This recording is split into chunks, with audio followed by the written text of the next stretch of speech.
Hi welcome to Gayatri నివాసం. నేను గాయత్రి.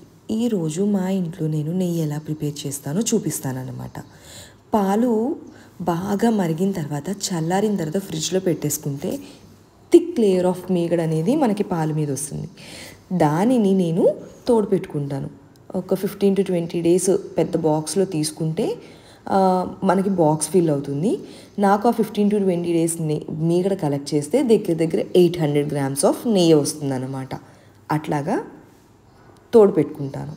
పాలు వేసి వేడివేడి పాలు వేసి తోడు పెట్టుకున్న తర్వాత ఎర్లీ మార్నింగ్ లెగ్గానే ఫస్ట్ కొంచెం కూలింగ్ వాటర్ పోసి లైట్గా పల్స్ ఇచ్చుకుంటూ మీగడ మీద నుంచి వెన్నపూస సపరేట్ అయ్యేంత వరకు చేసుకోవాలి.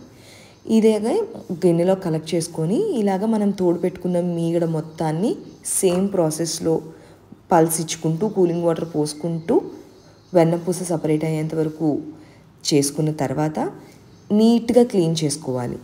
నీట్గా ఒక 2-3 times ట్యాప్ వాటర్తో క్లీన్ చేసుకొని తరువాత మంచి వాటర్, నేనైతే కూలింగ్ వాటర్తో క్లీన్ చేసుకున్నాను అనమాట. కూలింగ్ వాటర్తో క్లీన్ చేసుకొని ఇంట్లోకి నాకు కొంచెం బటర్ కావాలి, అందుకని ఇదే స్టేజ్లో క్లీన్ అయిపోయిన తర్వాత కొంచెం బటర్ సపరేట్ చేసుకొని బాక్స్లోకి నేను మిగిలిన నెయ్యి మొత్తం నెయ్యి కాయడానికి స్టవ్ మీద పెట్టేశాను. అయితే నెయ్యి కంప్లీట్గా మరగడానికి మనకి 1 hour నుంచి 1 hour 15 minutes దాకా పడుతుంది. నెయ్యికి రంగు, రుచి అండ్ వాసన అనేది చాలా ఇంపార్టెంట్. ఈ 3 వస్తేనే నెయ్యి అనేది కమ్మగా ఉంటుందన్నమాట.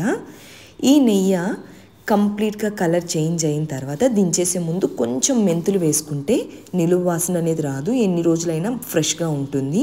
ఇలా చేసుకున్న నెయ్యి హెల్త్కి చాలా మంచిది అండ్ పిల్లలకు కూడా చాలా మంచిది. ట్రై చేయండి.